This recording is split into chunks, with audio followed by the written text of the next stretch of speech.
Olá, colegas, aqui quem está falando é Ivan Antunes. Estamos hoje com a nossa live.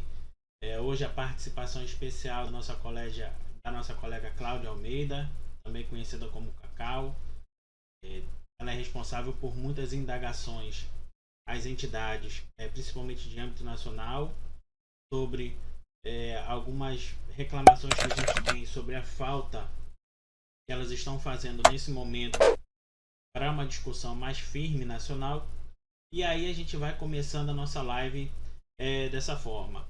Primeiro, eu peço que você se inscreva no nosso canal, não se esqueça de clicar no sininho ao lado. Ao clicar no sininho ao lado, você coloca lá o sinalzinho de gostei e compartilhe esse vídeo. É muito importante a sua participação, é muito importante você aqui conosco. E vamos aí, só estou esperando a Cacau entrar em contato, que é para a gente começar a nossa live. Então, estamos aí vivendo nesse momento dessa pandemia da Covid-19 e o grande problema que está aqui é generalizado para todos os profissionais de saúde, que é a falta de equipamentos de proteção individual. E eu digo que para a gente ainda é um pouco pior essa situação, porque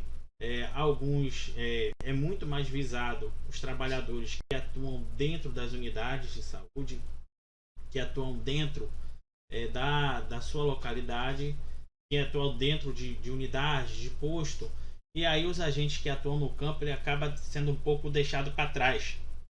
E por essa razão a gente aí acaba sendo prejudicado nesse quesito. Eu só estou esperando aqui a Cacau entrar em contato conosco para a gente poder iniciar a nossa conversa. Eu já liguei para ela, ela já firmou. Agora estou só no aguardo dela responder a solicitação. E aí vamos aqui dialogando e batendo aquele papo com vocês. Eu estou aqui, gente, dando sempre uma conferida no WhatsApp para ver se ela já me dá um ok, e aí eu coloco ela no ar. E aí essa é uma das novidades que eu estou buscando sempre trazer para o canal, que é esse diálogo, essa live. Eu pretendo chamar outras pessoas de outras entidades, outros sindicatos. É muito bom a gente ter esse bate-papo, e eu quero ter isso pelo menos uma vez ao mês, né? Pelo menos a cada 30 dias a gente ter aí esse bate-papo com as lideranças, com as entidades. Se for melhor, a gente amplia esse debate para 2 vezes ao mês, mas aí a gente vai sempre dialogando, e conforme vocês forem gostando, a gente vai aí conversando. Então, eu quero agradecer a todos que já estão online, né? A Rogério Tanajura, que falou que está ansioso, a Gersonilda Ferreira, que está no aguardo, né? Crislaine Reis, que também está aguardando, Cristina Navegante, Emerson Souza Santos e Alexandre Santana. Então agradeço a vocês aí por estar aí aguardando a nossa live, sempre dando aquela moral. Eu também vou dar a respondida aqui, que é o tempo que vai chegando. Claro, a nosso convidado. O foco hoje não é Ivando, o foco hoje é o nosso convidado. É muito bom a gente ter esse diálogo, né? Esse ponto de vista diferente. Para quem não conhece, a Cacau, ela é uma das fortes percursoras sobre a questão da federação, né? Foi um debate aí ano passado, chegou a ser desgastante, e que eu tenho um posicionamento totalmente contrário à questão da federalização. E aí eu acredito que esse diálogo hoje vai ser extremamente interessante, né? Apesar da gente concordar em muitas coisas, principalmente no que tange a questão da falta de EPIs, mas eu acho que vai ser muito proveitoso para a gente esse bate-papo. Então, vamos aí aguardar a nossa colega Cacau ficar aí online, que assim que ela estiver online, eu entro em contato e a gente vem com a nossa live aí com força total. Pronto, Cláudia Almeida, Cacau da Saúde. Como é que você tá, minha querida? Tudo bom?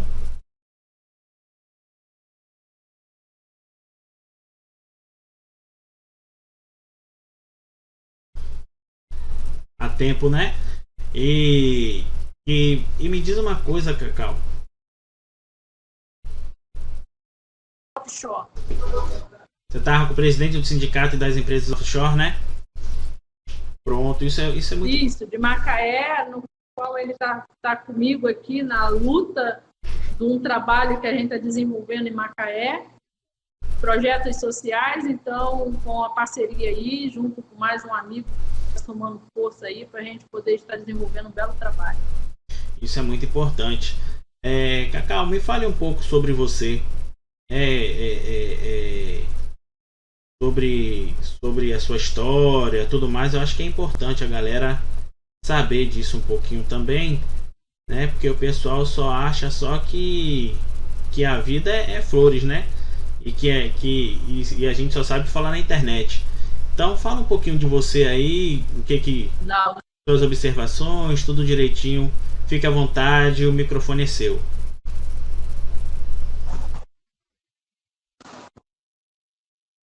Eu costumo dizer que eu, Cláudia Almeida, eu vim de uma família com um contexto familiar bem desestruturado. Violência doméstica, violência sexual e tudo mais. Encontrei nos estudos a porta de saída de todas as marzelas que poderia estar vivendo naquele momento. E foi através da formação de professora, depois em administração e logística e depois em direito. Foi aí que eu me encontrei para estar, de fato, na luta pelos direitos daqueles menores que não tinham voz, que geralmente é usado dentro do núcleo familiar e que não é visto aí pelas autoridades. Então, começou a nascer aí a Cláudia Almeida, aquela que se envolve em projetos sociais, aquela que constrói e reconstrói o tempo todo a vida e tenta fazer com que a lei seja aplicada de fato. Entrei na vida pública, aí, no serviço público, na Prefeitura de Macaé, dentro do quadro de agente de Neemias, porque até mesmo por conhecer a Lei 11.350 na época, sabia que a gente tinha a aplicabilidade dela da isonomia salarial, que a própria lei prevê que não pode ter tratamento diferenciado, já sabia dessas brechas legais e sabia que haveria uma grande luta para ser primeiramente o meu direito. Porque quando você não luta pelos seus direitos, você não pode lutar por direitos de ninguém. Foi quando eu entrei aqui na Prefeitura de Macaé há 10 anos, como agente de Neemias. E nesse contexto de agente de Neemias, me deparei aí com assédio moral, com as colegas de trabalho, assédio sexual, entre outras violações de direito. E comecei a lutar por o direito da minha categoria em Macaé.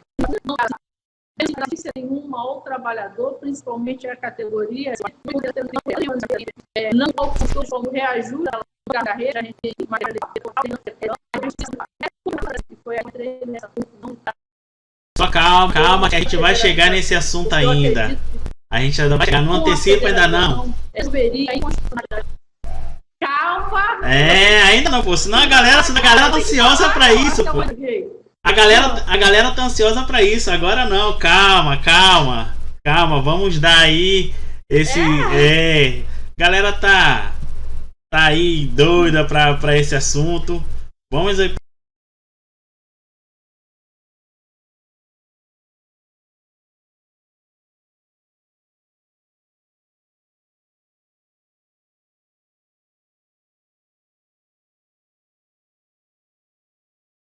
Primeiro conversar sobre outras coisas. Então, Cláudia, você me falou um pouco que você é agente de endemias, tem 10 anos no município de Macaé, né? Eu também sou carioca, eu sou seu conterrâneo, eu sou de São Gonçalo, né? Aí no Rio de Janeiro. Pelo que eu vejo, né? E eu entendo muito o seu posicionamento, que eu sempre digo que o que acontece? o que eu vejo assim da nossa categoria, a região sul e a região sudeste, elas estão muito atrasadas no que tange os direitos dos trabalhadores, né? O que eu vejo é um avanço muito grande na região nordeste. Um exemplo, aqui na Bahia a gente não tem município com agente de saúde que tem vínculo precário, mesmo que alguns tenham, alguns prefeitos que eles convocam alguns trabalhadores alegando a questão da urgência, da emergência, calamidade, mas tem sim no quadro agente de saúde estatutário. E isso daí eu coloco que foi um esforço muito grande também do governo do estado aqui, porque em 2006, né, quando foi promulgada a Lei 11.350, o estado da Bahia ele fez o seguinte: ele abriu concurso para os municípios que quiseram, ele abriu concurso para todos os municípios com regras estatutárias para todo mundo.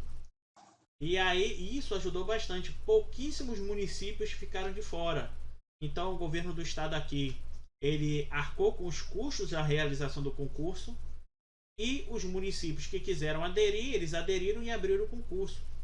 Mas eu viajando, dando palestra, eu vejo que na região sudeste e na região sul há ainda uma questão muito, o que eu vou dizer, não tem nenhum termo, mas muito perversa na forma de se tratar a saúde pública, né? Através de OS, ou então contratos precarizados. Me fala um pouco, porque eu, apesar de ser carioca, eu estou há 12 anos já morando na Bahia, né? Eu acompanho de longe, mas eu acho que você aí dentro, aí você pode falar muito mais sobre isso do que o que você acha aí na região sudeste, principalmente no Rio de Janeiro, a realidade dos agentes.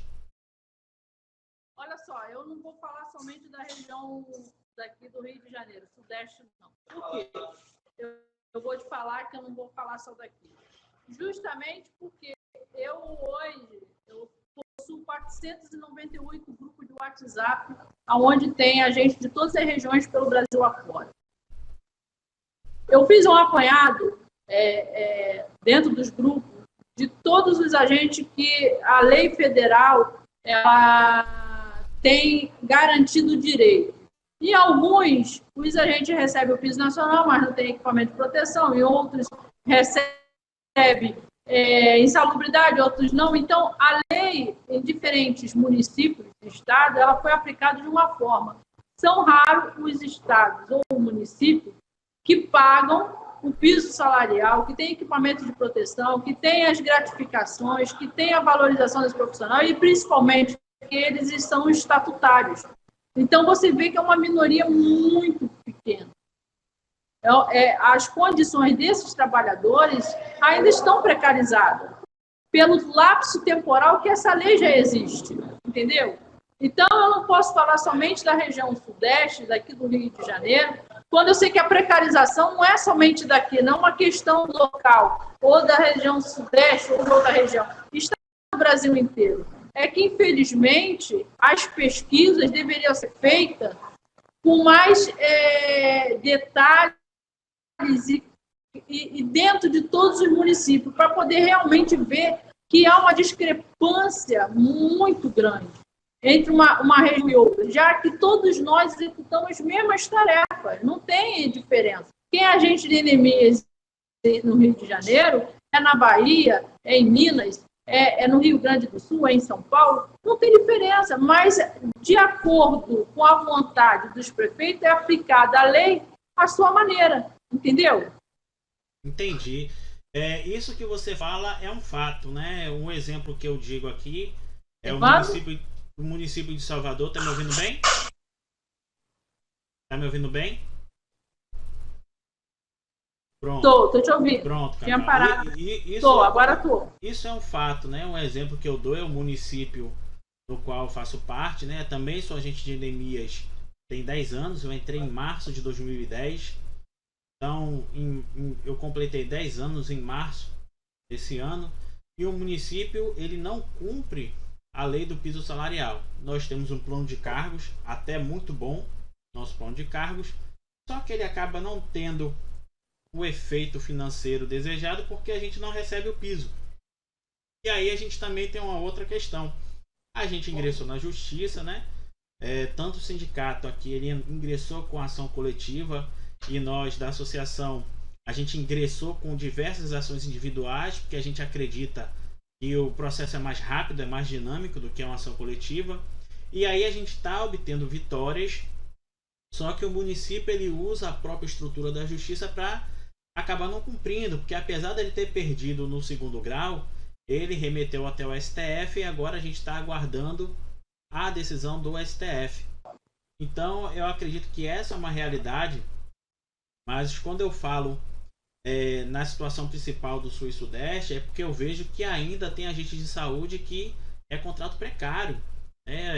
Tem um município no Espírito Santo, no qual eu ajudei as agentes de saúde lá era contrato temporário de ano em ano. E aí o pessoal que entrou antes de 2006, a gente conseguiu, através de uma liminar, manter esses profissionais por força de liminar, mas infelizmente os colegas que entraram depois de 2006, eles não estavam garantidos pela emenda constitucional 51. E aí o que a gente vê é realmente todo esse disparate, né? Você vê, enquanto municípios o pessoal tem plano de cargos, são estatutários, pagam piso, a insalubridade. A gente vê uma discrepância tão grande quando a gente vai indo para outras regiões que os agentes sequer têm a dignidade de ter 13º, porque eles são um tipo de contrato que o pessoal chama aqui, aqui chama de TAC. Eu não sei o contrato que chama em outros lugares, mas que o pessoal não tinha direito nem às férias, nem a 13º.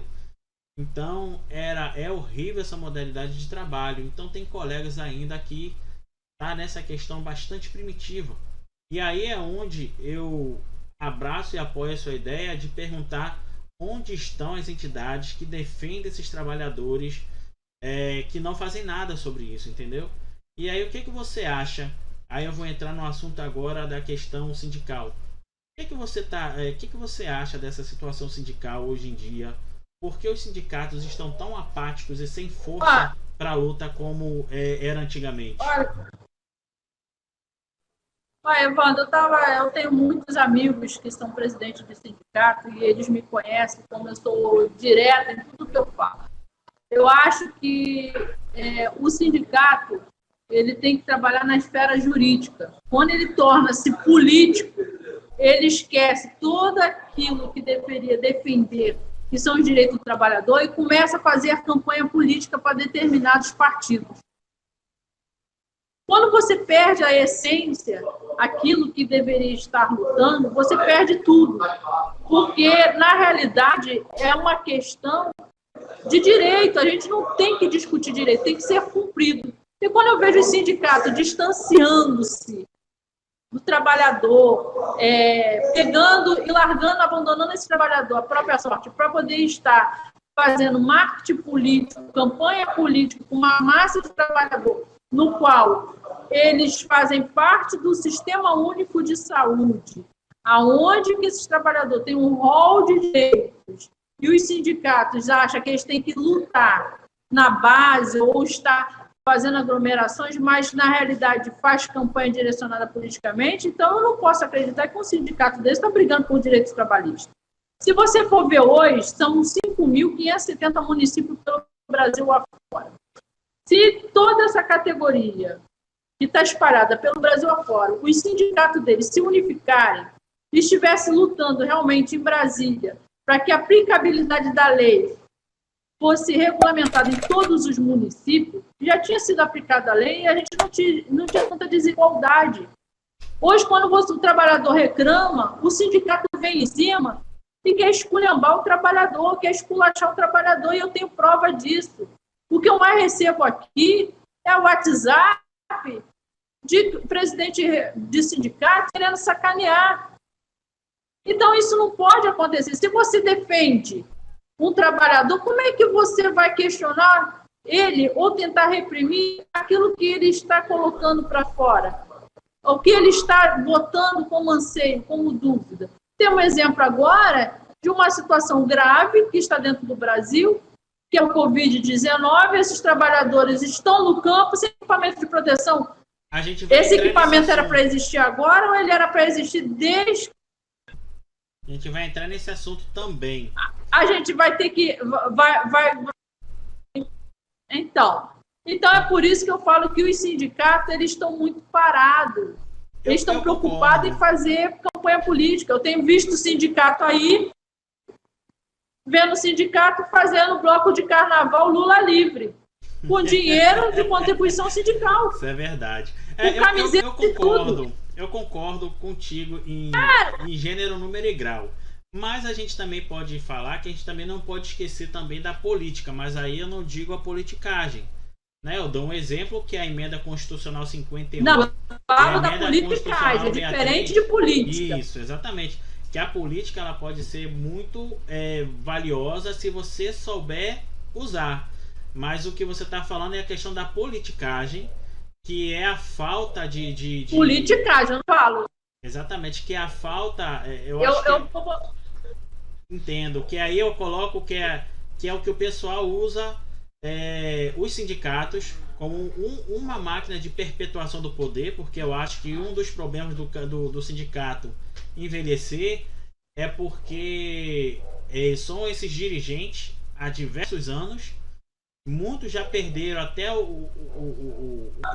como que funciona o campo. Não sabe, se você colocar hoje algumas pessoas do sindicato, eles não vão saber nem como é que faz mais a cubagem, né? Então eu acho que eles perderam esse time do campo, e eu acho que isso também ajuda nessa questão dos direitos, porque a gente só tem aquele ditado que a gente só sabe a dor quando é na gente, né? Porque quando é nos outros a gente entende, mas a gente nunca sabe o que está acontecendo. E aí que eu entro nesse segundo assunto, que aí a gente vai falar sobre a questão da falta de EPIs. Isso é público e notório que os trabalhadores eles sempre trabalharam sem EPI. O agente comunitário e o agente de endemias, né? O agente comunitário exposto a diversos vírus biológicos, né, materiais biológicos, e o agente de endemias a produtos químicos e também biológicos, já que o agente de endemias também trabalha e entra na casa do morador. E isso nunca foi se discutido. E aí essa Covid-19 ela veio para poder mostrar essa fratura que estava escondida, em que o próprio trabalhador nunca ligou pelo fato de o supervisor é meu brother, que a gente sabe que funciona isso no campo, isso a gente não pode se eximir. Meu supervisor é gente fina, quando eu preciso ele me libera. Minha gerente é legal, pô, sempre quando eu preciso de alguma coisa ela me ajuda. E aí nesse, entre aspas, toma lá da cá, sempre se foi deixado para segundo plano a questão do EPI. E aí a gente coloca agora esse problema macro, porque a saúde de todo mundo está no jogo. Então toma lá da cá com a gerente não funciona, meu supervisor brother também não funciona. E aí a gente tem essa pandemia também na falta de estrutura do nosso trabalho. E aí o que eu vejo é uma falta de posição firme das entidades, e eu coloco uma responsabilidade das entidades nacionais. Aí eu dirijo a FENACE. A FENACE eu vi pelo menos aí uns 2, 3 textos indo para cima na questão da falta de EPI, mas eu estou vendo uma posição muito branda da CONAX nesse quesito. Aí eu queria saber o que você acha e uma posição das duas entidades que são as principais entidades representativas da categoria em âmbito nacional. Eu vou falar bem sincero para você, eu não tenho nada contra uma instituição, seja lá da esfera municipal, estadual ou federal. Eu acho o seguinte, a instituição é a personalidade jurídica. Quem está à frente da representatividade, quem está como dirigente, presidente, está sendo relapso e omisso. Se você for contar, esses trabalhadores sempre estiveram no campo, trabalhando. O EPI não foi feito para se usar com Covid-19, foi feito para se usar para proteger o trabalhador de estar exposto à saúde dele ao reflexo do campo. Ainda mais esses trabalhadores, que hoje, se você for ver, os agentes de endemia, os agentes comunitários de saúde, eles podem tem 23 tipos de doenças, eu já contei, que você pode estar adquirindo no campo dentro do Brasil afora, que são doenças que são típicas de todas as regiões pelo Brasil afora. Então, esse equipamento de proteção serviria para o Covid-19, ou ele teria que estar desde a entrada desse trabalhador no serviço, não pode estar executando. Aí eu pergunto, cadê o sindicato local que deveria estar atuante? Aí eu te pergunto, cadê a federação que deveria estar cobrando também do governo federal a responsabilidade do equipamento de proteção desses trabalhadores? Porque a lei é federal, a lei não é municipal. A lei ela tem que ser adequada ao município, mas ela é de cunho federal. E ela vem falando o quê? Da proteção do trabalhador e principalmente da insalubridade desse trabalhador. Aí eu te pergunto, esses agentes estão, desde que começaram o exercício da profissão, uns 10 anos, outros 20, outros 25, e pior ainda, eu falo para você, são agentes que estão já adoecidos, sem equipamento de proteção, e muitos deles, eu fiz um levantamento, estão acima da faixa de 40 anos. Tem gente como a CS do estado da Bahia, aí, com 60 e poucos anos. Eu achei assim, gente, esse trabalhador tem condições de estar subindo, caminhando, longas caminhadas, sem equipamento nenhum? Aí eu pergunto, quais são os equipamentos que deveriam estar fazendo parte desse trabalhador? A bota, com a anatomia. Cadê a luva adequada? Cadê a máscara? Cadê o protetor solar, o uniforme? Muitos desses trabalhadores trabalham de chinelo e bermuda. Aí eu pergunto, cadê a representatividade? Cadê a cobrança? Porque, se eu contar para você o seguinte, a FENAX e a CONAX, eles falam que a luta deles são em Brasília. Dessas lutas, o que resultou de Brasília que foi aplicado dentro dos municípios? Eu te falo, nada. Sabe por que nada? Porque todos os dias eu abro minha página das mídias sociais e vejo um colega meu com uma nota de falecimento. Sabe por quê? Porque ele adoeceu no campo. E faltou o quê? A proteção desse trabalhador, as condições laborais. Então, a gente tem que começar a cobrar. As entidades hoje, diante do Covid-19, elas só foram se manifestar depois que eu cheguei na rede social e fui cobrar delas uma postura, porque como é que você pode ficar nisso com uma entidade como a CONAX me coloca uma postagem e diz que a gente tem que estar no campo trabalhando para mostrar que somos úteis para o governo federal, principalmente para o ministro Mandetta, que era deputado federal e que estava também dentro da luta dos direitos trabalhistas desses agentes, ele não conhece como é que funciona o trabalho desses agentes. Precisamos provar o quê? Para quem? Não precisamos provar para ninguém. A gente só uma porta do SUS. A gente vai de encontro às doenças, a gente vai de encontro aos problemas, quanto os enfermeiros, médicos, os problemas que vão até ele. E pode nem chegar até ele, mas a gente vai contra os problemas. Esse é meu questionamento. Por que o da Angélica não chegou e foi junto com o Luiz Carlos da FENAC cobrar? Eu concordo em gênero, número e grau. Eu falo, a identidade é muito fácil. Mas assim, Cacau, eu acho entendeu? Assim, eu vejo muita omissão, muito negócio. Eu entendo em gênero, número e grau o que você fala e eu concordo em parte. Mas eu acho que a gente também, tem que separar isso em alguns blocos. Eu acho que as entidades nacionais, aí eu coloco que teve o maior protagonismo a CONAX, ela teve um papel importante, principalmente nos anos até 2018, né, porque eu acho que a gente falar que tudo que conquistou de forma nacional não se aplica em nenhum caso os agentes de saúde, eu acho isso uma injustiça. Até porque a gente tem hoje um piso nacional que uma boa parte dos prefeitos cumprem, a gente também tem uma outra boa parte que não cumpre. Mas aí a gente tem que dividir o bloco.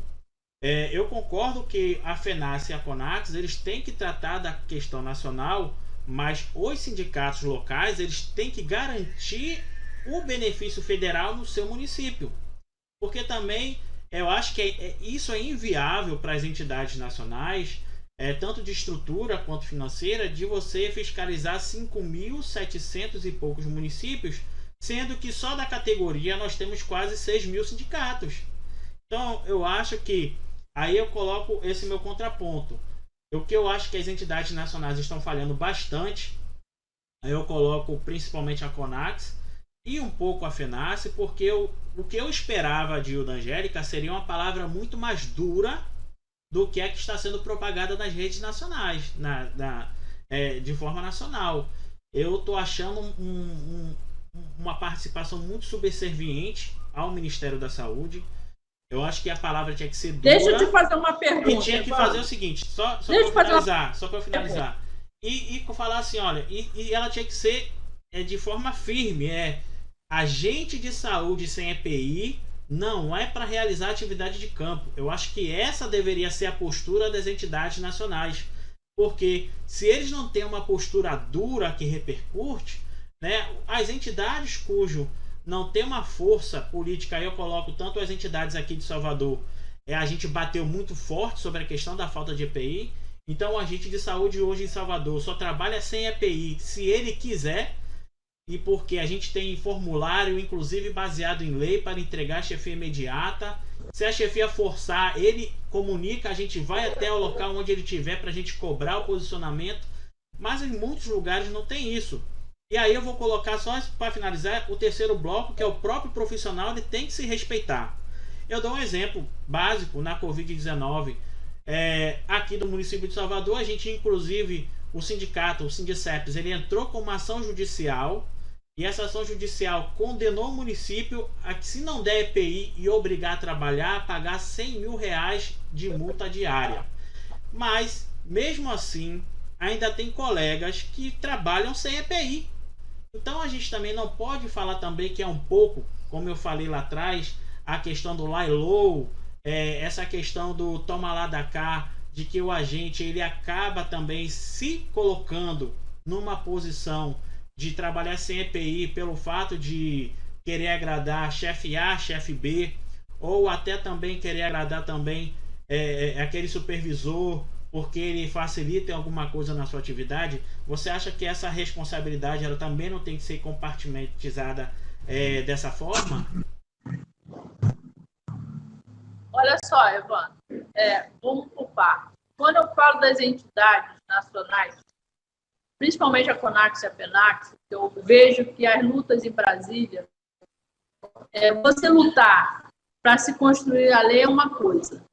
Você, depois da construção da lei, o segundo passo, né, a aplicabilidade da lei, se a lei ela está na esfera, ela pega na esfera federal, ela está lá em cima, e eu, vou botar assim, eu, Cláudia, estou na representatividade de uma confederação onde eu tenho acesso direto ao ministro da Saúde, ao presidente da República, aos deputados federais e todos os senadores, aonde que eu posso estar jogando para eles a responsabilidade de uma denúncia formal, aonde envolve pessoas que estão trabalhando numa área altamente de risco, eu falo altamente de risco, porque esses trabalhadores, ao trabalhar, executar o serviço, eles estão doando a sua vida todos os dias, não somente para contrair doenças, mas a violência urbana mata todos os dias um profissional da saúde. Então, quando você coloca que tem uma pessoa que está lá no nível mais alto da esfera, com contato e tudo, e está colocando que as coisas estão tudo bem cá embaixo, ela está contribuindo para que as coisas continuem do mesmo jeito. Porque é muito fácil eu falar o seguinte, olha, eu vou estar em Brasília, vou estar propondo as leis, vou estar construindo, minha função é essa, e a aplicabilidade fica cá aqui embaixo. Não está funcionando aqui embaixo, a gente faz o quê? A denúncia lá em cima. Olha, os prefeitos não cumprem, os prefeitos não estão respeitando, os prefeitos não estão obedecendo, os prefeitos não querem saber mais, as verbas chegam. Porque a verba é do governo federal. Esse é meu questionamento. Porque no momento que a lei foi construída lá em cima, a verba do governo federal é corresponsabilidade de todos. E se eu estou à frente de uma entidade que representa nacionalmente, tem a amplitude que ela tem, de uma denúncia, eu já tinha jogado tudo no ventilador. Porque é muito fácil ficar de boca fechada e dizer que está tudo bem cá embaixo. E o trabalhador se lascando, né? Você não pode ver, é vergonhoso você ver uma categoria que você faz parte dela, você é agente de Neemias.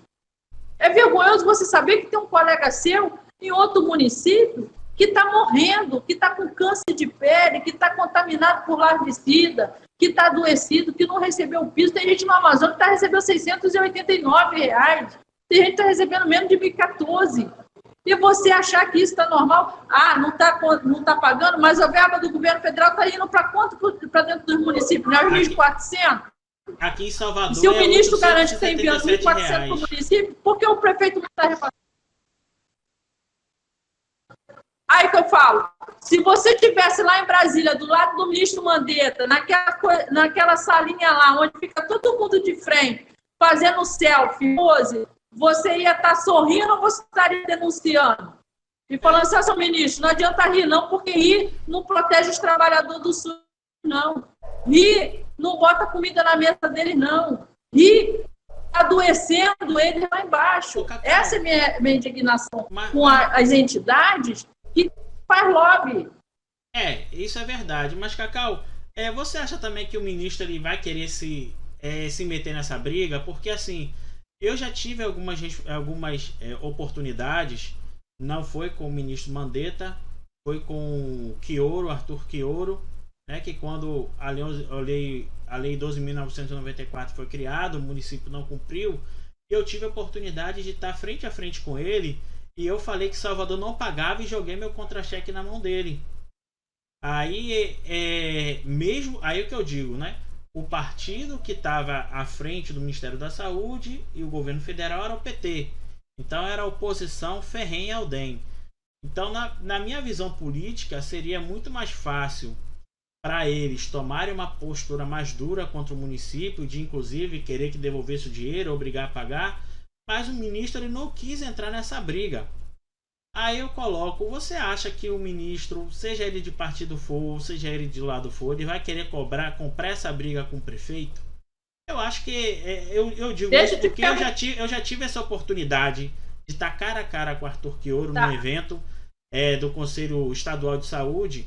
E aí eu mostrei meu contra-cheque, eu entreguei um requerimento a ele, e ele falou para mim, mas você tem que negociar com o seu prefeito. Então, a gente não fica meio nesse pé, nessa cabeça, e é por isso que, como você falou, o sindicato e a entidade tem uma postura jurídica, né? Tanto é que a gente ingressou com a ação judicial e tá rolando, entendeu? Evandro, qual foi o menor número de pessoas que a CONAX colocou em Brasília dentro das reivindicações lá? No momento que botou lá, fica Temer, eu não pedi para ficar Temer, ela não pode falar nem por mim, falou por ela, mas eu digo ali, quantas pessoas foram colocadas lá dentro? Você leva para lá para dentro o número daquele trabalhador e na frente do ministro da Saúde, ou senador, deputado federal, você faz qualquer denúncia gravando, eles não querem aparecer ruim na fita, não. Eles querem aparecer bem na fita. Se você joga o jogo sujo, para que faça acordos políticos para eleger deputados que estão lá dentro, você faz o mesmo jogo para colocar as questões em pauta para funcionar. Porque se eu sou presidente da CONAX, esse número de pessoas que costuma ir a Brasília, ficar apertando mão, tirando o selfie, levantando para cima, joga para baixo, fazendo mimimi, rapaz, estava lá para poder todo mundo acampar na frente e fazer a reivindicação para que aconteça. Sabe por quê? Isso fica marcado no currículo deles. O que você não pode é achar que você tem que estar o tempo todo em Brasília, achando que o serviço é feito lá dentro, só construindo papel. Papel não resolve nada, tem que botar em prática. As coisas no Brasil só funcionam desse jeito. Se eu tenho a força de levar um número considerável de trabalhadores para lá, por que eu vou ficar desperdiçando tempo em coisas que não vai surgir efeito cá embaixo? Eu tenho que aproveitar a oportunidade que eu tenho e fazer com que mostre que a realidade é outra, que as leis não são cumpridas e que precisa ter uma medida mais emergencial, mais energética. mais firme nesse momento. Hoje a gente está vendo uma situação muito grave, que é o Covid-19. Olha onde que chegamos. Aí eu falo assim, a entidade está parada, ela não se pronunciou, ela falou que todo mundo tinha que mostrar que era útil. Então está chamando que todo mundo foi inútil, porque disse que tem um montão de portarias, decretos aí que fala, que diz que eles não são dispensáveis. Então que luta foi essa que fragilizou a ponto de dizer... Esse é o ponto que eu acho que a gente conversa muito bem.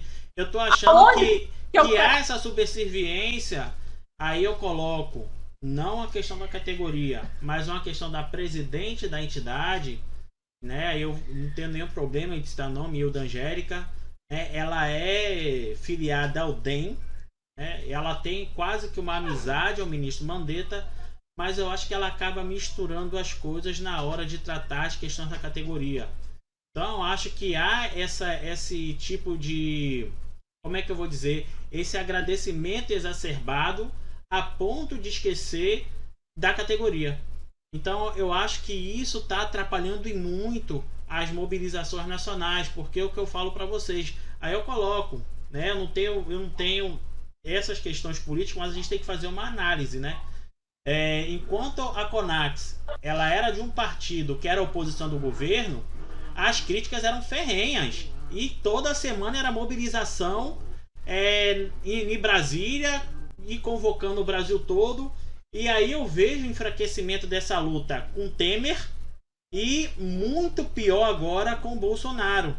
E isso fica muito mais atenuado quando a gente vê a questão da Covid-19, a falta de EPI no Brasil todo pela categoria, e quando a gente espera um posicionamento firme da entidade nacional e forte, olha, não precisa ela pegar o sindicato na mão do município e falar o que ele deve fazer, mas se ela emitir uma nota forte, fazer um documento jurídico a fim de que os sindicatos eles usam como modelo para que os agentes se recusem a ir realizar suas atividades com um risco sem arriscar sua vida, isso está faltando bastante.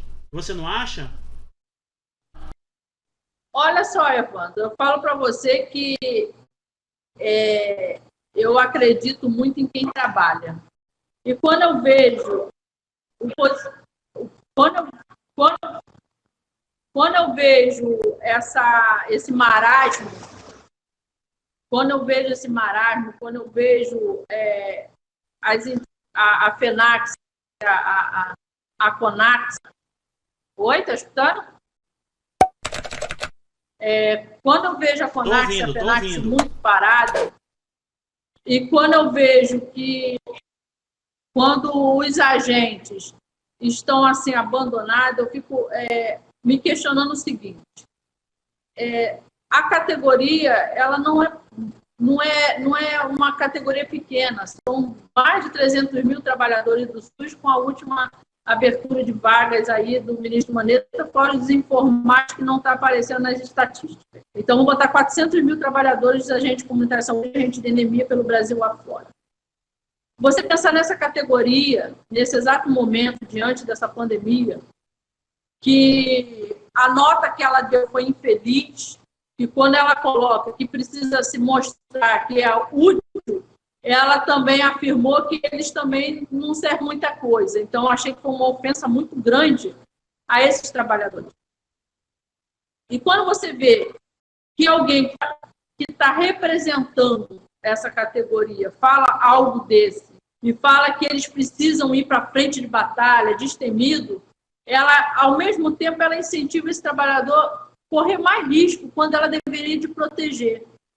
E quando eu vejo que se mistura uma amizade, ou seja lá qual é a ligação que ela tem com o ministro Mandetta, com a atividade que ela está representando, que é a presidência de uma confederação, então já chegou o momento de ela sair, tirar o time de campo e botar alguém que trabalhe. Eu falo para você que eu tenho uma admiração muito grande pela doutora Elaine. Por que eu tenho uma admiração pela doutora Elaine? Pela postura dela. Ela, quando ela estava lá dentro, auxiliando na parte jurídica, as leis eram debatidas. Pode ter, não fez os mesmos efeitos e não foi nem aplicada, mas estava lá. debatendo o que poderia ser construído. Quando ela saiu de lá, você vê que a CONAC se despencou de vez. Despencou. Então, a gente vê que já havia uma fragilidade mesmo com uma pessoa que tem um posicionamento que, de repente, estava sendo tolhida o tempo todo para estar fazendo parte daquilo dali tudo, mesmo não estando agradável a situação. E quando eu vejo hoje que a gente tem tudo na mão para trazer a público o que vem acontecendo com essa categoria, que seria somente uma palavra, é que eu sempre perguntei a Hilda Angélica, uma única pergunta: o porquê o ministro da Saúde não toma um posicionamento mais enérgico e mais firme para que os gestores do município cumpram a lei? Ele não sabe o que acontece dentro do município ou ele não quer se envolver? Se não quer se envolver, chegou o momento da CONAC se reunir todos os trabalhadores, eu sei que todos eles vão. Chegou a hora de ela convocar todos os trabalhadores, e eu sei que eles vão em massa para Brasília para a gente mostrar que somos trabalhadores de verdade, mas trabalhadores sem ideologia partidária, sem bandeira partidária, trabalhadores que estão em busca dos seus direitos.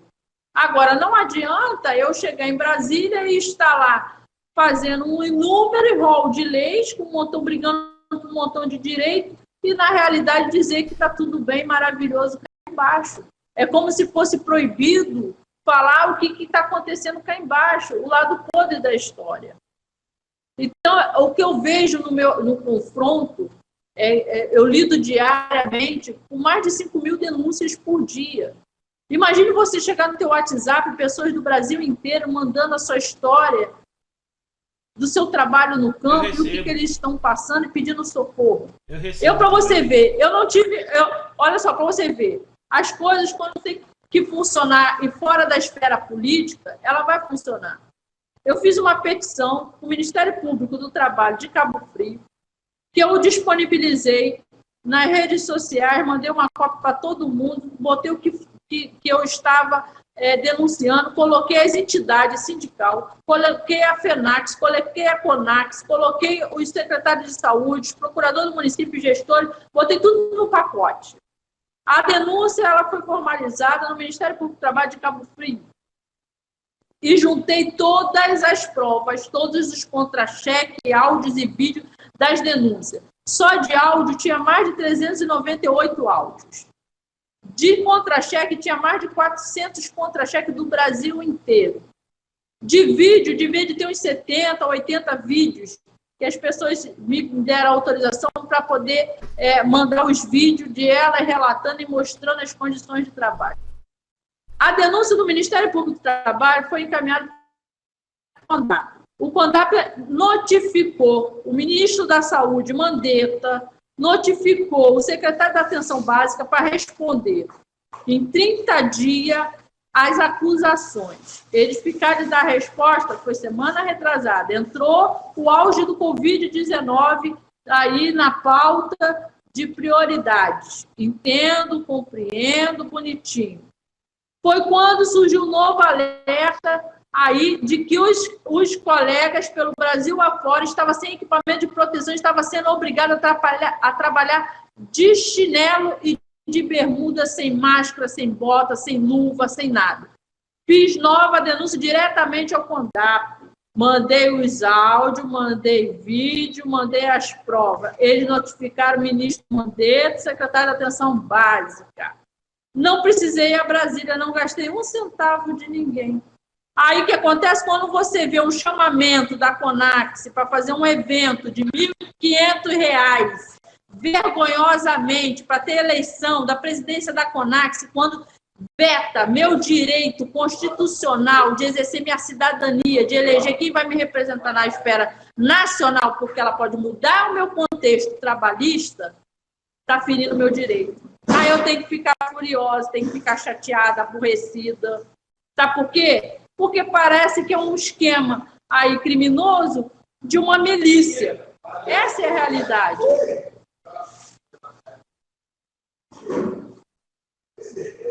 Entendeu? Então é difícil você compreender isso.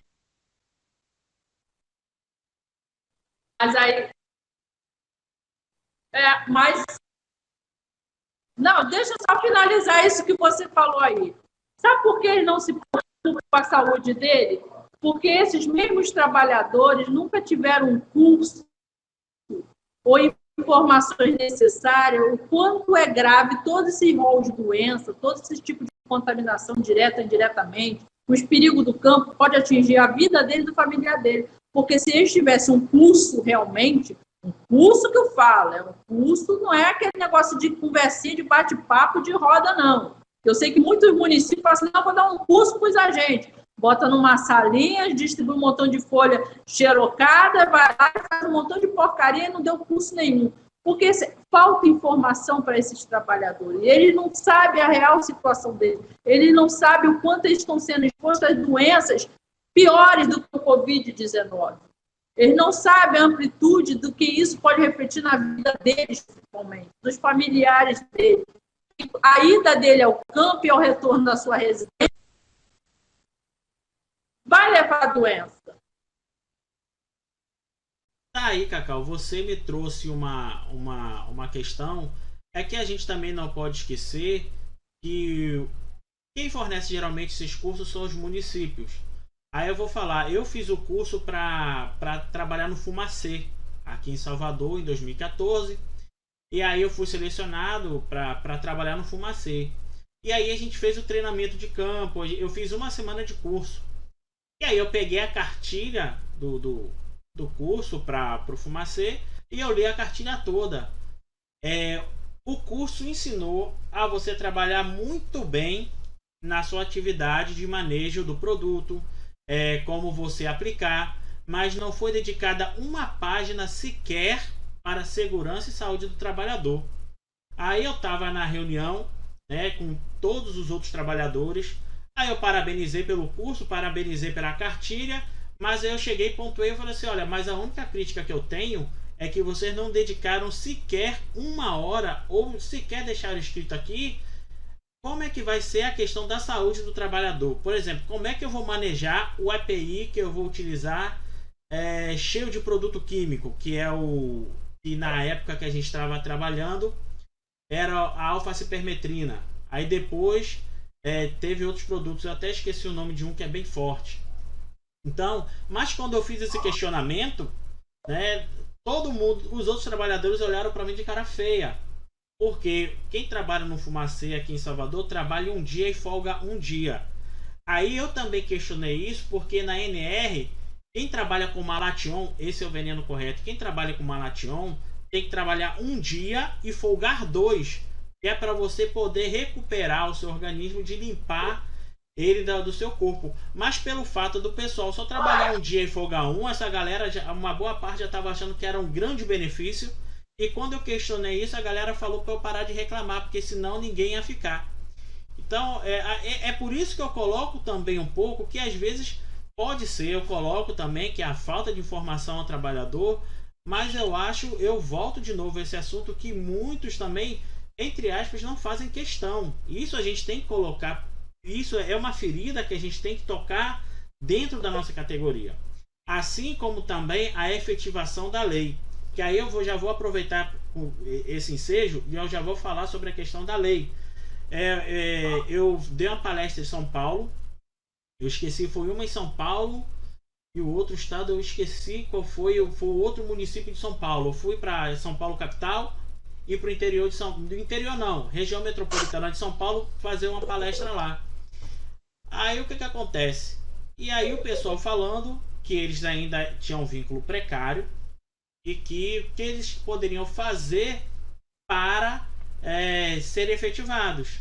Aí eu fui bem claro, olha, de acordo com a Lei 11.350, quem está antes de 2006 está garantido pela lei. E quem é depois tem que fazer o concurso público ou seleção pública como determina a lei. Aí o pessoal falou, e agora? Eu falei assim, olha, o ideal que eu acho é que vocês lutem por um concurso. Aí o pessoal, mas se abrir concurso, vai ser uma concorrência desleal, não sei o que. Isso aconteceu aqui em Salvador. E eu falei assim, gente, vocês constroem com o prefeito critérios, por exemplo, prova de título. Então quem tem tempo de casa ganha ponto. Quem tem curso ganha ponto. E assim a gente conseguiu manter mais de 90% do pessoal em Salvador. Quando eu falei isso, só faltaram me amarrar numa cruz e botar fogo em mim. 2 anos depois, quando veio essa nova portaria de atenção básica, na qual tirou a quantidade mínima de agente comunitário nas equipes de saúde da família, 90% dessas pessoas foram demitidas. Então, assim, a gente também coloca, porque o que eu sempre busco é colocar a responsabilidade a quem cabe no âmbito nacional, a quem cabe no âmbito estadual, a quem cabe no município e ao próprio trabalhador. Porque, por exemplo, se uma entidade, se o sindicato lá encabeçasse essa luta, porque o sindicato apoiava isso, os agentes iriam começar a ameaçar se desfiliar do sindicato e tudo mais. E não fizeram. E assim também, como eu fiz algumas visitas nas unidades de saúde reclamando a falta de EPI, teve colega nosso que reclamou porque a supervisora é brother e isso daí acontece. Então, só para finalizar essa questão da EPI, que é para a gente pular para o outro assunto, eu acredito que a gente tem que responsabilizar também a pessoa, porque é muito fácil a gente só apontar o dedo para o próximo. Porque se eu sei que sem EPI eu não tenho como realizar minhas atividades, eu tenho que me posicionar desse jeito, entendeu? Por isso que eu acho que realmente eu digo que falta o posicionamento firme e duro da CONAC. Mas aí é cargo da supervisão. Se o trabalhador está sem EPI, ele tem que falar, ou você bota o EPI e vai trabalhar no campo, ou você vai tomar suspensão. Aí não é nem sindical. Aí é a questão de educação do trabalhador. Exato. Então a gente tem que separar. Como é que deve ser? Separar as coisas. Eu faço meu requerimento e falo, olha, eu não vou trabalhar por falta de EPI. Ponto. Fechou? Fechou. Agora, se a chefia começar a me assediar, porque aí já é assédio moral. Aí ele não está exigindo para que eu exerça o trabalho, ele está exigindo que eu exerça o trabalho de forma ilegal. Aí sim que eu convoco minha entidade que eu sou representado para me representar lá, junto à chefia, e se for, inclusive, prestar queixa contra a pessoa, porque assédio moral é crime. Então, é assim que a gente pode começar, entendeu? Se cada um se politizar, aí o que eu coloco, você me deu até uma ideia legal nesse nosso diálogo, da gente criar junto, eu acho que isso que os sindicatos, as associações hoje, elas têm que começar a fazer, é criar cursos para empoderar o pessoal, para aprender a dizer não. Eu acho que essa é a questão, que a gente tem que aprender a dizer não. Porque a nossa categoria, a gente tem que colocar um histórico, que a nossa categoria ela veio de uma natureza que não era do serviço público estatutário de forma natural. Por exemplo, eu já peguei como servidor público, então eu já entrei através do concurso. Eu não tenho essa questão que o pessoal mais antigo tem. O que acontece? A galera mais antiga sempre tinha um vínculo precário, era extremamente massacrada e não podia falar nada. Aqui no município de Salvador a gente tem casos de chefes assediando as agentes, né, sexualmente, para elas não perderem o emprego no final do ano, que todo final do ano tinha corte. Então, infelizmente, até você pegar esse pessoal, né, você fazer esse trabalho, né, para que o pessoal entenda que ele é servidor público, porque muita gente virou servidor público, mas não se sente como servidor público, entendeu? Eu acho que esse também é uma questão que a gente tem que discutir, né? Você é servidor público no papel, mas eu como profissional não me sinto servidor público. Você acha que também não é essa situação para isso tudo que acontece com a gente? Mas justamente o que acontece? Quando a entidade sindical ela realmente está trabalhando em prol do trabalhador, ela vai promover o quê? Palestras sobre, primeiramente, para que eles entendam a lei que ampara o cargo deles, o exercício da profissão deles. Vai promover palestra que vai falar sobre assédio moral, assédio sexual, vai falar da violação dos direitos do trabalhador, vai falar da questão da importância dos equipamentos de proteção, das doenças que esse trabalhador pode ter contra no campo. Então, se você for pensar que o sindicato, quando ele atua realmente na esfera trabalhista, ele promove todo esse bem-estar trabalhista em prol de um trabalhador. Mas se o sindicato está preocupado em fazer campanha política, para ele tanto faz, tanto fez se o trabalhador está usando equipamento, se ele tem conhecimento, se ele tem garantia, se ele sabe o que é assédio moral, o que é assédio sexual. Ele não quer saber de nada. Você vê que tem demandas que o sindicato propõe aí, e tu sabe que se arrasta anos e anos, quando se poderia tomar outras medidas muito mais eficazes e muito mais rápidas. Então, quando a gente vê a inércia dos sindicatos, a transformação desses sindicatos de trabalhista para político, você vê que ele perdeu toda a essência dele, perdeu o trabalho que deveria estar proporcionando dentro dos municípios para esses trabalhadores, mas um trabalho adequado e um trabalho direcionado, informativo. Eu aqui, o que eu faço? Eu imprimo todas as apostilas sobre assédio sexual, moral, o que pode ser feito, quais são os órgãos competentes, como é que se faz a denúncia, que tem garantia do sigilo, o que ele pode fazer, ele sendo seletista ou estatutário, quais são as penalidades, as obrigações dele, que o vínculo dele pode ser desfeito mediante os artigos da Constituição Federal. Eu explico tudo, esmiuço tudo. Aí eu pergunto, quantos sindicatos você conhece que faz isso? Que leva a informação para esse trabalhador? Que vai buscar esse trabalhador e vai trabalhar esse? Eles não. Tem muito sindicato que quer entrar ali no imposto sindical, mas não quer ter o trabalho. Aí é fácil, porque aí eu sou o presidente do sindicato, eu só quero a contribuição, eu não vou movimentar o corpo jurídico, eu não vou botar o meu efetivo todinho da instituição para promover ali a garantia de direitos e, principalmente, levar conhecimento para esses trabalhadores. Nem tudo é jogado, as coisas parecem que foi jogado assim dentro dos municípios e cada um resolve da sua maneira, e ele não é bem assim. Se a gente for ver, tem muitos trabalhadores que chegou a uma determinada idade, que eles vieram trabalhando mecanicamente, com falta de estrutura de tudo. Hoje, para eles ter um entendimento do que pode ser prejudicial para a vida deles, quais são as soluções, vai ser muito mais difícil. Mas temos muita garotada, muita gente nova aí, que precisa ter conhecimentos necessários para eles saber aonde buscar, como se defender, qual é a postura que eles têm que ter. Eles têm que se sentir acolhido, protegido, garantido, amparado. Mas não, tudo hoje aponta para o trabalhador, ele que é o responsável. Por quê? Esse trabalhador está ligado a quem? A um gestor, e a um gestor político. Por isso que eu falo, as coisas estão muito na esfera política em todos os setores. Quando eu falo em todos os setores, eu falo no municipal, estadual e federal. As coisas não estão funcionando porque misturou muita política. Muitos sindicatos vão lá no gabinete do prefeito negociar direitos trabalhistas. E isso não é só no Rio, em São Paulo, em Minas, não. Isso está acontecendo em várias partes. Você não precisa dar tudo, não. Dá uma parte só e pode para trabalhar. E vai assim. E eu conheço um montão que tem parente dentro de cargos comissionados, para poder eles não estar brigando. Aí, se eles fazem para o trabalhador, olha, não vou mexer com isso agora não, que é ano eleitoral, que não sei o quê, deixa passar essa fase, vamos esperar mais um pouco, está em crise o país. Não, vocês não trabalham, vamos diminuir a carga horária de vocês, porque aí vocês estão ganhando já um benefício. O prefeito não pagar.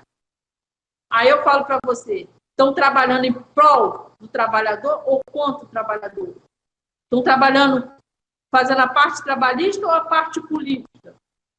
Então, a gente tem que ver, estudar todo o cenário que está acontecendo com essa categoria, temos que verificar a real situação, formalizar uma denúncia. Olha só, se todos os sindicatos assinassem uma única denúncia e protocolassem na última instância, denunciando o que acontece dentro dos municípios, isso, em menos de 30 dias, já tinha se resolvido.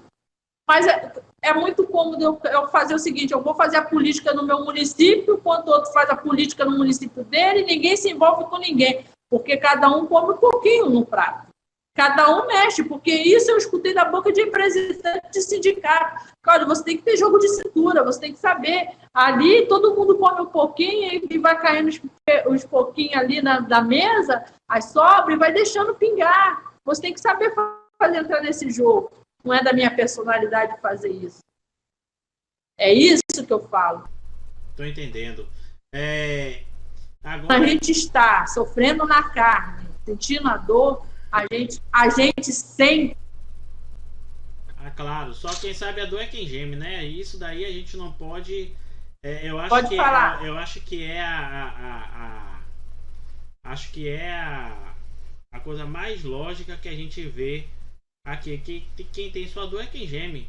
Então não tem como a gente falar de outra coisa. E isso, infelizmente, é uma realidade. Mas aí agora vamos mudar de assunto.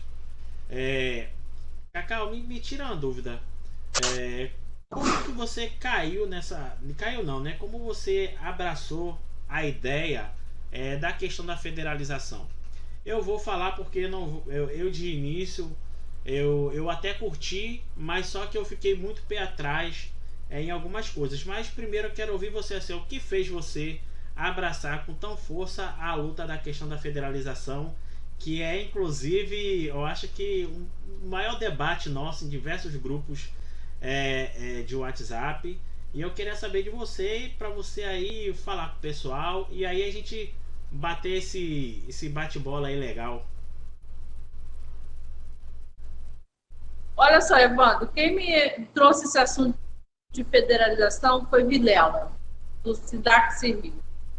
Ele falou que havia uma ideia legislativa protocolada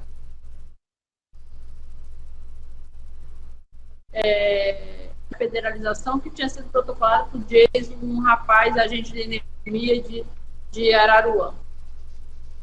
Então, quando ele me perguntou, eu falei assim, olha, Vilela, a federalização eu vejo como algo importante e a gente tem que ver a que ponto ela é viável, a que ponto ela pode ser aplicada e a que ponto a gente pode estar trabalhando sobre isso. Se tem uma ideia legislativa e está lá parada, tem quanto tempo que resta para a gente poder estar abraçando essa ideia e fazendo alguma coisa? Ele falou assim, olha, falta menos de 30 dias. E quando eu fui estudar a própria lei, 11.350, e as leis anteriores, a 12.994, a 13.026, se você pegar todas elas e traçar, elas todas são federais.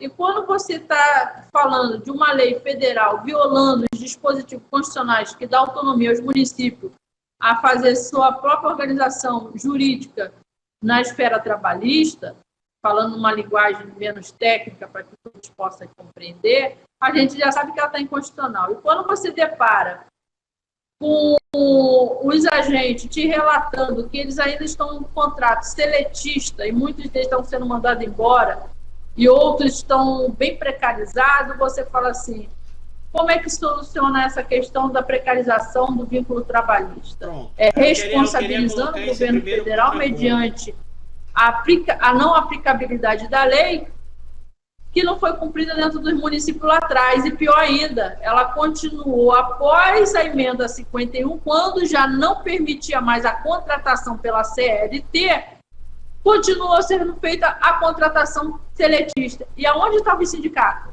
Aonde estava a confederação? Aonde estavam as federações? Aí eu te pergunto.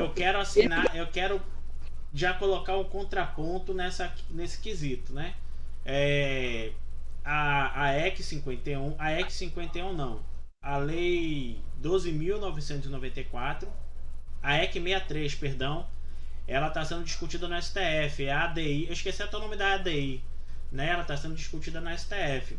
Se você ler o parecer tanto da Procuradoria da República quanto da Advocacia Geral da União, ambas dizem que é altamente legal que a União ela legisle sobre, inclusive, as questões municipais no que cerne a questão de contratação e de vínculo, porque a Constituição diz que é uma atividade privativa da União.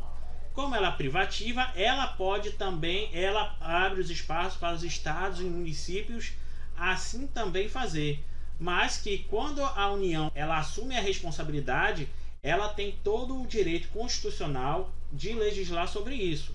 Ponto. Eu acho que a emenda constitucional e a Lei 11.350 ela não é ilegal por essa razão. Já a questão da precarização, aí eu coloco nos municípios, aí realmente eu coloco isso daí uma culpa, né, das entidades locais. Porque as entidades nacionais, elas criam leis nacionais. Mas para que a lei seja aplicada no município, tanto o sindicato quanto as associações, elas têm que fazer valer a lei. Então de nada adianta você ter um papel se você não aplica. Então aí eu coloco sim uma responsabilidade nas entidades locais, porque quando o sindicato abrir um concurso para, por exemplo, para contrato temporário de agente de saúde, a primeira coisa que ele tem que fazer é entrar com ação civil pública e parar aquele processo. Né? Aqui em Salvador, o prefeito ele ensaiou em fazer um concurso mais temporário para agente de saúde, né? E aí a primeira coisa que eu fiz foi uma notícia ao Ministério Público, e o Ministério Público solicitou esclarecimentos da prefeitura e o prefeito desistiu. Então aí sim eu coloco que a questão da precarização, ela se dá, eu acho que pelo enfraquecimento das entidades locais. E eu coloco inclusive na questão jurídica, porque eu não sou advogado formado, eu sou estudante, mas antes de sequer eu ser estudante, pelo fato de eu ser muito curioso e ler a Lei 11.350, ler a Lei Ex 51, eu já tive que dar aula para advogado, para ele entender como é que funciona a estrutura da lei do agente de saúde, que muitas vezes ela pelo fato da nossa lei ser federal, ela extrapola os municípios, e muitas vezes o que o município aplica, a lei federal veda. Então tem essa também questão da falta da preparação jurídica da própria entidade, porque se você não tiver um advogado que não conheça a Lei 11.350, que não conheça a Ex 51, que não conheça a PENAB, ele facilmente é passado para trás. Mas aí eu acho que realmente na questão do fim de precarização é muito culpa das entidades locais. Mas aí eu vou já fazer a minha pergunta. Mas você acha que a federalização não é algo muito radical para tratar desse assunto? Porque o que acontece? Se houver a federalização, uma questão hipotética, as pessoas que estão com vínculo precário, elas serão demitidas da mesma forma, porque se o governo federal assim o fizer, ele só vai aceitar aqueles que prestaram concurso ou aqueles que ingressaram antes de 2006 pela força da Ex 51. Você não acha que também não seria o mesmo resultado? Então vamos botar duas situações para vocês. A emenda 51, todos aqueles trabalhadores que eram da antiga FUNASA, como é que eles entraram para a esfera federal? Pois eles fazem parte da folha de pagamento do governo federal. Entrar pela emenda 51. E outra coisa, quando a gente fala em demissões, se você for pensar que todos esses trabalhadores peraí. Só para corrigir, o pessoal da FUNASA não foi por força da lei da emenda constitucional 51. Foi uma lei complementar. Eu esqueci até o número da lei. Mas o pessoal da FUNASA, eles foram contratados uma boa parte antes de 1988. Os agentes de endemias da FUNASA, eles eram antes de 88. Então, o que houve? No governo federal, né, em todos os municípios e os estados, todos que eram funcionários públicos, eles não precisaram de concurso para continuar no serviço público, porque eles todos foram absorvidos pela Constituição Federal. Mas o que houve a grande discussão? Alguns agentes da FUNASA de alguns estados, por algum erro ou não sei o porquê, eles continuaram como seletista. Então os profissionais da FUNASA na Bahia eram estatutários e os profissionais da FUNASA no Rio de Janeiro eram seletistas. Agora, o que houve nesse trâmite de negociação que eu não acompanhei, mas o pessoal da FUNASA, eles foram absorvidos pelo governo federal por força da Constituição, que aceitou todos os servidores públicos que já estavam no serviço público antes de 88. Aconteceu essa situação, entendeu? Aqui tem um bocado de agente da FUNASA que eu conheço, que foram tudo entrado tudo pela emenda 51. A federalização, ela é cobrar do governo federal que ele realmente se responsabilize diante de tudo que vem acontecendo com essas duas categorias dentro do Brasil afora, no qual a lei ela deixou precarizado mais de 70% da categoria, os direitos não foram alcançados mais de 80%, e a violação dos direitos está aí. E para que a gente possa consertar isso, para não ficar aí 5.570 gestores fazendo o que bem entende e do jeito que eles acham mais adequado, o certo seria ter o governo federal como responsável dessa categoria, aí, mesmo em contrato seletista, se for o caso, mas que ele assuma essa responsabilidade de fato e de direito para que essa categoria não seja mais precarizada. Você pensa o seguinte, não é melhor ter um único gestor a nível nacional do que ter 5.570 gestores para você estar tentando uniformizar esses direitos pelo Brasil afora? Concordo, sim, concordo, gênero, número e grau. Então, eu vejo que essa questão ela deve ser abordada e deve ser debatida e deve ser lutada, por quê? Porque o que acontece? Se os sindicatos forem pensar que eles estão perdendo, eles não perdem nada, eles estão lutando para real condições de trabalho desses agentes serem de fato conquistadas e eles só vão se fortalecer. Se eles pensarem que essa luta não é do trabalhador, mas é deles, eles estariam muito mais fortes, porque esse trabalhador teria seus direitos respeitados. Essa é a realidade. Entendeu? Entendi. Então, a gente precisa ter consciência dos nossos atos, consciência do que a gente está fazendo, que a gente possa também ter essa responsabilidade de tratar esse assunto com mais cautela e mais detalhe. Eu vou precisar finalizar aqui, porque eu estou num ambiente que não é o meu espaço e foi um barulheiro já que danado. Para também não deixar também o pessoal aí com o meu agradecimento pela oportunidade de estar fazendo esse debate com vocês. Tá? E estou aqui para somar, eu não estou aqui para dividir nada, eu não estou aqui para tumultuar e muito menos colocar ninguém contra ninguém. Eu estou aqui para cobrar, primeiramente, os meus direitos e, se eu puder contribuir o máximo. Vamos sim. Debater os pontos de vista diferentes. Muito obrigado, viu, Cacau, por você estar participando. Eu espero que se repita outras reportagens como essa. Tá escutando, Evandro? Tô ouvindo. Que seja outras oportunidades como essa. E aí a gente vai marcar uma sessão só pra gente debater a questão da federalização, tá certo? Tá ok, então. Pode marcar que estamos juntos aí, tá bom? Tá certo. Um abraço. E quero mandar um beijo para todos os tarja preta do Brasil afora. Eles sabem. Valeu. Valeu. Valeu!